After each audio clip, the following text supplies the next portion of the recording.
Hello friends, स्वागत है आप सबका हमारे चैनल मूवीज एनकाउंटर में। आज मैं एक्सप्लेन करने जा रहा हूँ एक अमेरिकन सुपरनैचुरल हॉरर मूवी को जिसका नाम है द वेटिकन टेप। ये मूवी 2015 में रिलीज हुई थी और इस मूवी की स्टोरी लाइन आप लोगों को काफी ज्यादा अच्छी लगेगी, सो वीडियो को अंत तक जरूर देखिए। और हाँ, अगर आपने अभी तक हमारे चैनल को सब्सक्राइब नहीं किया है तो ऐसे ही हॉरर मूवीज के एक्सप्लेनेशन देखने के लिए जल्दी से सब्सक्राइब कर दीजिए और घंटे के आइकॉन को भी दबा दीजिए। So let's start. Roads intersect, on each one I reflect. These lines write my story. इस मूवी की शुरुआत वेटिकन सिटी से होता है, जहाँ पे फादर ब्रून और फादर लमानी एक लड़की का टेप देख रहे होते हैं जिसे एक लोकल प्रीस्ट ने उनके लिए भेजा था। वो उस टेप में देखते हैं कि उस लड़की को एक इवल स्पिरिट ने पजेस्ट कर लिया था। फिर फादर ब्रून फादर लमानी को उस लड़की की सभी वीडियोस लाने के लिए बोलते हैं। फिर मूवी 2 महीने पीछे जाती है और हम एक लड़की को देखते हैं जिसका नाम एंजेला होती है। उसे उसके बॉयफ्रेंड पीट और उसके डैडी रॉजर ने एक सरप्राइज बर्थडे पार्टी दिया था। बर्थडे पार्टी में वो अपना केक काट रही होती है, तभी गलती से उसका हाथ कट जाता है और उसके हाथ से खून की कुछ बूंदें केक में गिर जाती हैं, जो कि अपशगुन माना जाता है। तभी हम वहाँ पे एक रबन बर्ड को भी देखते हैं जो कि शैतान का मैसेंजर होता है। फिर अगले सीन में एंजल के पिता और उसके बॉयफ्रेंड उसे हॉस्पिटल में लेके जाते हैं, लेकिन उसे हॉस्पिटल जाना बिल्कुल भी पसंद नहीं था और वो बचपन से एक बार भी हॉस्पिटल नहीं गई थी। लेकिन उन दोनों का बात मान के वो हॉस्पिटल में जाती है और उसके कटे हुए उंगली पे स्टिचेस कर देते हैं डॉक्टर और उसे कुछ मेडिकेशन दे देते हैं। तभी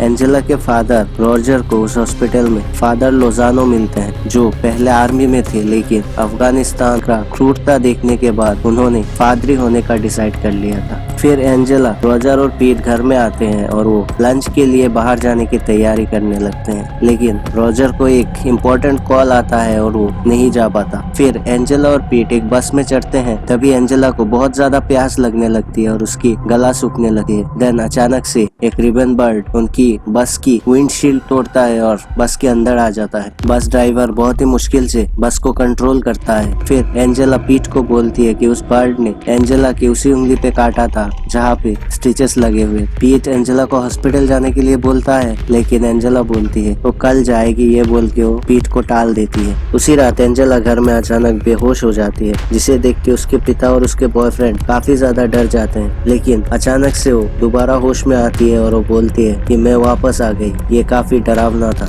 फिर वो दोनों उसे हॉस्पिटल में लेके आते हैं। डॉक्टर बोलते हैं कि उसे एक रात उस हॉस्पिटल में रुकना पड़ेगा ताकि वो उसका सभी रिपोर्ट देख सके। उसी रात एंजेला को हॉस्पिटल में बहुत ही ज्यादा डरावने ड्रीम्स आते हैं। अगली सुबह उसकी सभी रिपोर्ट नॉर्मल आती है और डॉक्टर उसे हॉस्पिटल से डिस्चार्ज कर देता है। फिर वो अपने डैड और बॉयफ्रेंड के साथ घर जा रही होती है। तभी वो कार के रियर व्यू मिरर में देखती है तो देखती है कि उसकी आंखें बिल्कुल ब्लैक हो गई हैं। तभी अचानक से वो कार की स्टीयरिंग को मोड़ देती है और गाड़ी एक्सीडेंट हो जाती है। फिर एंजेली कोमा में चली जाती है और बाकी सभी लोग माइनर इंजरीज के साथ बच जाते हैं। लेकिन बहुत दिनों के बाद भी उसके सिचुएशन में कोई भी बदलाव नहीं आ रहा था। 40 दिन होने के बाद भी उसकी हालत में कोई भी सुधार नहीं आया। इसीलिए डॉक्टर्स को एक बहुत ही बड़ा डिसीजन लेना पड़ा और उसका लाइफ सपोर्ट बंद करने का फैसला करना पड़ा। फिर फादर लजानो एंजेला के पिता को ये सब बातें बताते हैं और बोलते हैं कि डॉक्टर्स को अब उसका लाइफ सपोर्ट बंद करना पड़ेगा। फिर फादर लजानो वहाँ पे आते हैं और उसके ऊपर होली वाटर छिड़कते हैं और कुछ रिचुअल करते हैं। फिर डॉक्टर एंजेला का लाइफ सपोर्ट बंद कर देता है। तभी अचानक से एंजेला को होश आ जाता है। ये बात डॉक्टर्स को बहुत ही ज्यादा अजीब सा लगा और सभी इसे एक मिरेकल समझ रहे होते हैं। उसी रात एंजेला को काफी ज्यादा डरावने नाइटमेयर्स आते हैं और वो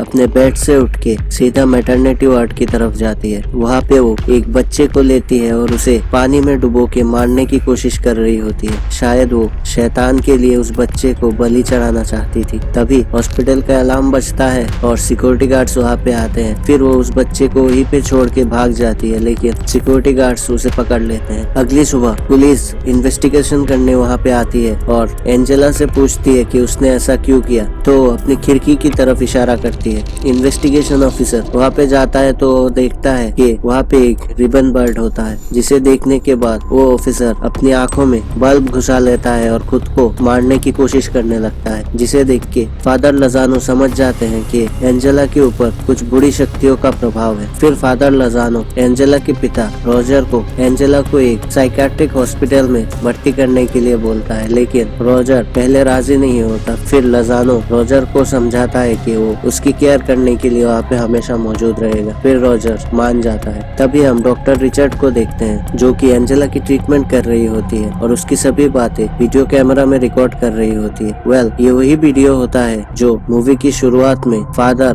ब्रून देख रहे थे। अगली सुबह एंजेला की बॉयफ्रेंड पीट वहाँ पे आता है, तो एंजेला उसे बोलती है कि उसे काफी ज्यादा डरावने नाइटमेयर्स आते हैं और उसे कुछ अजीबोगरीब आवाजें भी सुनाई देती है, जो उसने पहले कभी महसूस नहीं किया था। एंजेला पीट को ये भी बोलती है कि कुछ बुरा होने वाला है और उसके अंदर कोई चीज उसके साथ लड़ाई करने की कोशिश कर रहा है, और फादर लजानो उसे बिल्कुल भी पसंद नहीं। अगले सीन में हम देखते हैं कि एंजेला सीसीटीवी की तरफ अजीबोगरीब तरीके से देख रही होती है, जो फादर लजानो ने नोटिस किया था। फिर next day doctor Richard Angela से पूछते हैं कि अगर उसे अजीबोगरीब आवाजें सुनाई देती है तो उसे बोल सकती है, लेकिन एंजेला इस बात से बहुत ही ज्यादा गुस्सा हो जाती है, क्योंकि डॉक्टर रिचर्ड ने उसकी और पीट की बातें सुन ली थी। फिर डॉक्टर रिचर्ड एंजेला से पूछती है कि जब वो उस बच्चे को डुबो के मारने वाली होती है, तब उसके लिपसिंग से पता चल रहा था कि वो बोल रही थी कि मेरे पिता के घर में तुम्हारे जैसे बहुत हैं, इस बात का मीनिंग क्या है। तभी एंजेला एकदम से बदल जाती है और डॉक्टर रिचर्ड को उनके पर्सनल लाइफ के बारे में बोलने लगती है। वो डॉक्टर रिचर्ड की पर्सनल अफेयर्स के बारे में भी बोलने लगती है, क्योंकि उसके लिए ये सब जानना नामुमकिन था। डॉक्टर रिचर्ड इस बात से काफी ज्यादा परेशान हो रहे होते हैं। तभी अचानक से एंजेला दोबारा से नॉर्मल हो जाती है और वो रोने लग जाती है। अगले सीन में हम देखते हैं कि हॉस्पिटल का एक वर्कर एंजेला के रूम में जाता है, तो एंजेला उसे पहले मैनिपुलेट करने की कोशिश करती है और फिर उसके ऊपर एंजेला के रूम का छत गिर जाता है और वो वहीं पे मर जाता है। रॉजर ये बात सुन के भागता हुआ उस हॉस्पिटल में आता है, तो फादर लजानो उसे बोलते हैं कि सब कुछ ठीक है, एंजेला ने कुछ नहीं किया है, ये एक एक्सीडेंट है। फिर फादर लजानो रॉजर से एंजेला की माँ के बारे में पूछते हैं, तो रॉजर बोलता है कि एंजेला की माँ एक कॉल गर्ल थी और रॉजर उसका कस्टमर हुआ करता था। रॉजर जब जापान में था तब उसे पता चला कि एंजेला की माँ प्रेग्नेंट थी और वो एबॉर्शन कराना चाहती थी, लेकिन रॉजर ने उसे बहुत सारा पैसा भेजा और उस बच्चे को रखने के लिए बोला। फिर हॉस्पिटल में एंजेला के जन्म होने के बाद उसकी माँ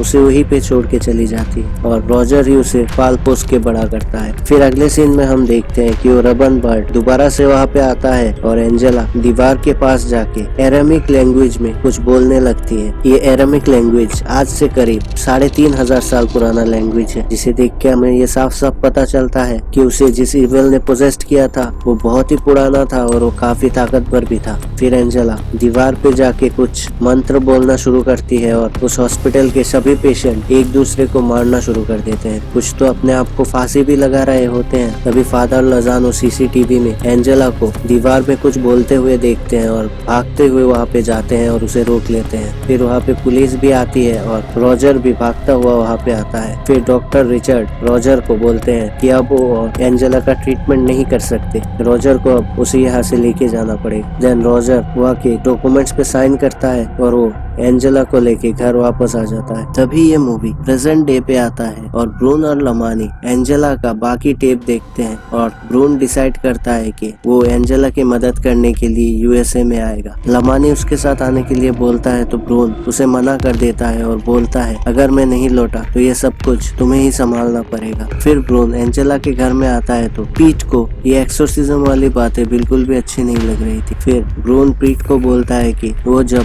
12 साल का तब उसे भी एक इवल ने पोजेस्ट किया था और एक फादर ने उसे उस इवल से छुटकारा दिलाया था। फिर हम देखते हैं कि ब्रून एक कमरे में एक कैमरा फिट करता है और फादर लजानो से यूक्रेस्ट वाली रस्म शुरू करने के लिए बोलता है। आप में से जिन लोगों को यूक्रेस्ट क्या है नहीं पता, तो मैं बोल दूं कि यूक्रेस्ट जीसस का एक पवित्र पाई होता है जो कोई भी इवल निगल नहीं सकता। फिर ब्रून एंजेला को उस घर में लाते हैं और उसे वो यूक्रेस्ट खाने के लिए देते हैं, लेकिन यूक्रेस्ट मुंह में देने के बाद एंजेला उसे मुंह से निकाल देती है और खून की उल्टियां करने लगती है। फिर उसके मुंह से अंडे निकलने लगते हैं। टोटल 3 अंडे निकलते हैं जो कि द फादर, द सन और द होली डीमन को रिप्रेजेंट करते थे। फिर अचानक से एंजेला के अंदर का डीमन बाहर आता है और वो बिस्तर में गिर जाती है। तभी ब्रून चेन लाता है और उसे दीवार से बांध देता है। फिर ब्रून एंजेला से पूछता है कि उसे ये अंडे कहाँ से मिले, तो एंजेला कुछ नहीं बोलती। ब्रून बोलता है कि ये अंडे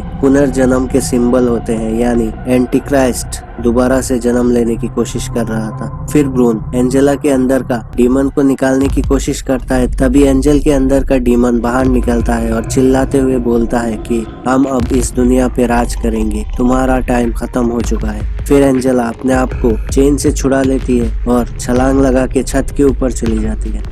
इस मूवी का ये सीन काफी डरावना होता है। तभी ब्रून उसके हाथों में बंधे हुए चेन से उसे खींचता है और दोबारा उसे नीचे लाता है। फिर हम देखते हैं कि ब्रून नीचे जाता है और एक चाकू निकालता है। तभी फादर लजानो भी वहाँ पे आते हैं और ब्रून से बोलते हैं तुम्हें उसे मारना नहीं है, उसके अंदर के डीवल को खत्म करना है। फिर ब्रून बोलता है कि एंजेला के शरीर में वो डीवल बचपन से ही ग्रो हो रहा था, क्योंकि एंजेला की माँ एक प्रोस्टिट्यूट थी, इसीलिए उस डीवल ने एंजेला को बचपन से ही टारगेट कर रखा था और उसके अंदर धीरे धीरे ग्रो हो रहा था। एंजेला के बॉडी से तो वो डीमन को निकाल सकता था, लेकिन वो डीमन एंजेला के ब्लड में मिक्स था, इसीलिए उस डीमन को रोकने का सिर्फ एक ही तरीका था, एंजेला को खत्म कर देना। फिर ब्रून वो चाकू लेके ऊपर आता है तो एंजेला भी बोलती है कि मुझे मार दो, ये सब कुछ खत्म कर दो। तभी ब्रून एक चेन लेता है और एंजेला के गले में डालता है और उस डीमन को बाहर आने के लिए बोलता है, लेकिन वो डीमन बाहर नहीं आता क्योंकि उसे मारने के लिए उसके बाहर आना जरूरी था। ब्रून उसे बाहर निकालने की कोशिश करता है, तभी एंजेला सांस नहीं ले पाती और उसकी जान चली जाती है। फिर रॉजर एंजेला को गोद में लेता है और उसे जगाने की कोशिश करता है। तभी एक लाइट आता है और एंजेला का बॉडी वहाँ से गायब हो जाता है। फिर रॉजर ब्रून को उस चाकू से मारने की कोशिश कर रहा होता है क्योंकि उसने उसके बेटी को मार डाला था। तभी फादर लजानो रॉजर से बोलते हैं कि तुम्हें प्रैक्टिकल होना पड़ेगा, क्योंकि ये जितने भी सिंबल थे सभी एंजेला के खिलाफ थे और वो बचपन से ही पोजेस्ड थी। उसे उस डीमन से आजाद करना नामुमकिन था, इसीलिए मुक्ति ही उसके लिए बेस्ट चॉइस था। तभी हम देखते हैं दोबारा से एंजेला वहाँ पे आ जाती है, बिल्कुल ही नॉर्मल। फिर जब उसे गौर से देखा जाता है तो हम देखते हैं कि उसके हाथ और पैर में क्रूसिफाइड के निशान थे, यानी एंटीक्राइस्ट जन्म ले चुका था। फादर ब्रून इसे देख के बहुत ज्यादा घबरा जाते हैं। वो एंटीक्राइस्ट फादर ब्रून से बोलता है कि मैं जन्म ले चुका हूँ और अब इस दुनिया पे मैं राज करूंगा। फादर ब्रून एंजेला को एक चाकू से मारते हैं, लेकिन उसे कुछ नहीं होता। फिर एंजेला फादर ब्रून को बोलती है कि तुम्हें पता था मैं दोबारा से यहाँ पे आऊंगी। ये बोल के वो फादर ब्रून को उस चाकू से मार देती है। फिर वो उस घर में आग लगा देती है और एक जोरदार धमाका हो जाता है। उस धमाके में सभी मारे जाते हैं, लेकिन फादर लजानो बच जाते हैं। फिर एंजेला फादर लजानो के पास आती है और बोलती है जाओ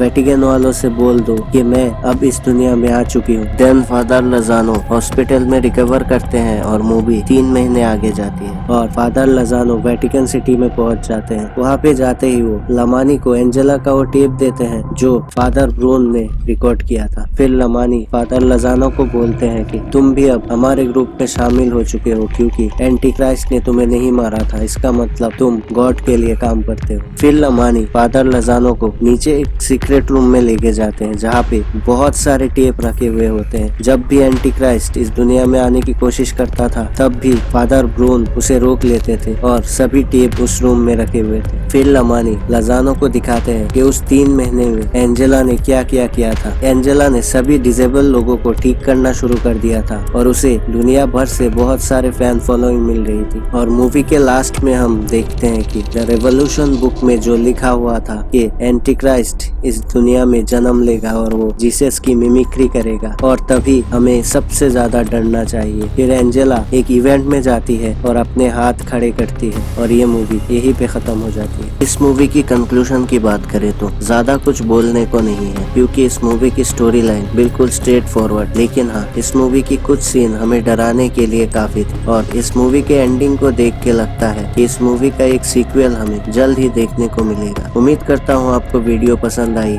आई है तो लाइक कीजिए, अपने दोस्तों के साथ शेयर कीजिए और इस मूवी के रिगार्डिंग अगर आपका कोई भी क्वेश्चन हो कमेंट बॉक्स में जरूर कमेंट कीजिए। और हाँ, अगर आपने अभी तक हमारे चैनल को सब्सक्राइब नहीं किया है तो जल्दी से सब्सक्राइब कर दीजिए। आज के लिए इतना ही, good bye. Guess I'm better off alone, never knowing